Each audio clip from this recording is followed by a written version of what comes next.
Super ಗುರು.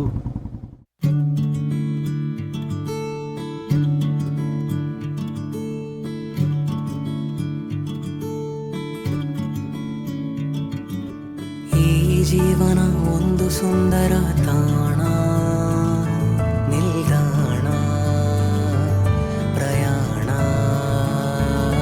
ಕಣ್ಣೆದುರಲೆ ಕಾಣುತ್ತಿದೆ ದಾರಿ, ನಾನಾದೆ ಸಂಚಾರಿ.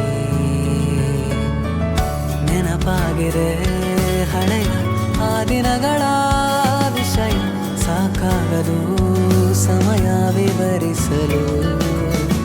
ನಿನ್ನ ಸ್ನೇಹದ ಕರೆಯ ಸ್ವೀಕರಿಸಿದೆ ಹೃದಯ, ಕಾಯುತ್ತಿದೆ ಗೆಳತಿ ನಿನಗಾಗಿ. ಸಾಗಿದೆ ಸಾಗಿದೆ ಓ ಈ ಪಯಣ ಸಾಗಿದೆ.